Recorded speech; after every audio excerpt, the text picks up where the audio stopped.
पूर्व की भाजपा सरकार ने इलेक्ट्रोपैथी बोर्ड का गठन करने की घोषणा की थी, लेकिन कांग्रेस सरकार आते ही उस बोर्ड का गठन नहीं हुआ। और जबकि कांग्रेस की वर्तमान सरकार कई बोर्ड का गठन कर चुकी है, लेकिन इलेक्ट्रोपैथी बोर्ड का अब तक गठन नहीं हुआ है। ऐसे में इलेक्ट्रोपैथी चिकित्सकों ने अब जयपुर के शहीद स्मारक पर मोर्चा खोला है, एक नारा दिया है, इलेक्ट्रोपैथी बोर्ड नहीं, कांग्रेस को वोट नहीं। क्योंकि राजस्थान में साल के आखिरी में विधानसभा चुनाव है और कुछ ही दिनों बाद आचार संहिता लगने वाली है। क्या मांगे इनकी से बात जानते हैं, क्या कहेंगे, क्या सरकार से डिमांड है अब? हमारे बोर्ड की गठन होनी चाहिए, इलेक्ट्रोहोम्योपैथी बोर्ड को। कॉलेजेस हमें इससे हमारे कॉलेजेस नए नए खुल सकते हैं, नया नया फ्यूचर हमारे लाइफ में आ सकता है। हमारे स्टूडेंट्स जो अभी इधर उधर घूम रहे हैं उनको इलेक्ट्रोपैथी में भी फ्यूचर बनाने के लिए टाइम मिलेगा। वोट से क्या क्या फायदे होंगे फिर मैंने आपको यही बताया। जनता का? जनता का फायदा ये होगा कि इलेक्ट्रोपैथी बोर्ड अगर बन जाता है तो जन जन तक इलेक्ट्रोपैथी मेडिसिन तक पहुंचेंगी। उनको ट्रीटमेंट जो यहाँ वहाँ दूसरे थेरेपीज में नहीं मिल रहा है, दूसरे पैथीज में नहीं मिल रहा है, वो इलेक्ट्रोहोम्योपैथी बोर्ड में मिल जाएगा। कांग्रेस को वोट नहीं देने की ये कहाँ तक आप बात बता रहे हो कि कांग्रेस को वोट नहीं देंगे यदि बोर्ड का गठन नहीं हुआ तो? इतना गुस्सा? नहीं, इसका गुस्से का कारण है जी। कारण क्या है कि जब से 2019 में सरकार आई है, सरकार आने के पहले दिन से इलेक्ट्रोपैथी चिकित्सक मुख्यमंत्री जी से, स्वास्थ्य मंत्री जी से, विधानसभा के द्वारा अनेक विषय इस विषय को लेकर उठाते रहे हैं, बार बार आग्रह करते रहे हैं। अभी 1 महीने पहले सारे जिला कलेक्टर के माध्यम से मुख्यमंत्री जी को ज्ञापन दिया गया है और उसके ज्ञापन में यही कहा गया है 5 साल होने को आ गए, बोर्ड दिया जाए। इतने सारे आप भिन्न भिन्न प्रकार के बोर्ड दे रहे हो, इलेक्ट्रोपैथी बोर्ड से दुर्भाव क्यों? इस प्रकार का जो विषय हुआ है, इसको लेकर के एक सब इलेक्ट्रोपैथी चिकित्सकों का मन बन रहा है। यदि आचार संहिता के पहले सरकार बोर्ड का गठन नहीं करती है तो फिर हम वोट की चोट देने के लिए तैयार हैं। जब पूर्ववर्ती बीजेपी सरकार ने कहा था और उसके बाद कांग्रेस सरकार आई तो नहीं हुई, कांग्रेस सरकार ने कहीं बोर्ड को गठन किया है, फिर आपको नजरअंदाज क्यों किया जा रहा है, क्या वजह है? इसकी वजह तो वही जान सकते हैं। अभी हम इतने सारे लोग, हजारों लोग यहाँ इकट्ठे हुए हैं, वही बार बार सोचते हैं इसका कारण क्या है। कोई कारण ही समझ में नहीं आता है। जब इतनी समितियां बनी, जांच हुई, ठीक प्रकार से सारा विषय आया, सबने कहा यह जनता के हित की पद्धति है, तो फिर इसको लाना चाहिए। दुर्भावना क्यों है, ये हमारी समझ के बाहर है।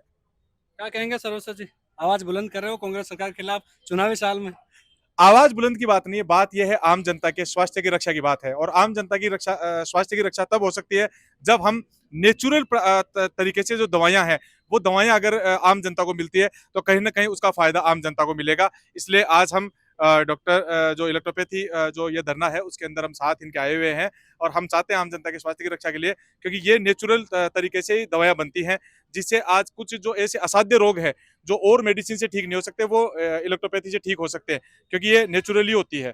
तो इसलिए आज हम मांग करते हैं आपके माध्यम से, आज तक के माध्यम से हम पूरे देश में मांग करते हैं माननीय मोदी जी से और माननीय गहलोत साहब से मांग करते हैं आपके आज तक चैनल के माध्यम से कि इस इलेक्ट्रोपैथी बोर्ड की स्थापना की जाए, इस बोर्ड का गठन किया जाए, ताकि आम जनता के स्वास्थ्य की रक्षा की जाए और उनको भारतीय देशी प्रकृति जो पद्धति की है, एंशिएंट व्यवस्थाएं हैं, वो जो दवाएं हैं वो उनको मिल पाए।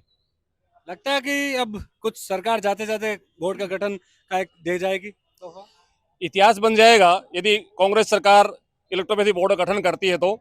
ये कांग्रेस के हित की बात है, आम जन का हित तो होना ही है इसके अंदर, क्योंकि इतनी अच्छी सुलभ चिकित्सा पद्धति बिना कोई साइड इफेक्ट के हर्बल जो चिकित्सा पद्धति है, इसका लाभ जो है वो आम जन को पहुंचेगा। बोर्ड गठन करने से हमारे सभी चिकित्सकों का उसमें रजिस्ट्रेशन होगा और एक निश्चिंत होकर इस चिकित्सा पद्धति में और अन्य स्कूल, कॉलेज, अस्पताल खुलेंगे, नए जो विद्यार्थी वो इसमें आएंगे और ये चिकित्सा पद्धति आज गांव ढाणी तक हमारे इलेक्ट्रोपैथी चिकित्सा ने पहुंचा रखी है, ये और नीचे तक जाएगी और इससे आम जन का सबसे बड़ा लाभ होने वाला है।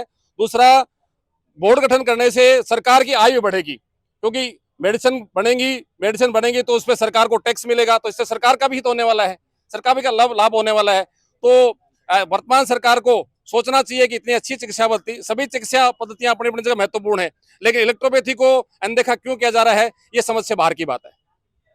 नहीं हुआ तो बोर्ड का गठन, क्या फिर आखिरी? हम यही चाहेंगे कि सरकार शांति से मान जाए, नहीं तो हम आने वाले सरकार में वोट की चोट देंगे ही देंगे। आज से ही हमने रेड अलर्ट जारी कर दिया सरकार के लिए कि हम सरकार को उखाड़ फेंकेंगे।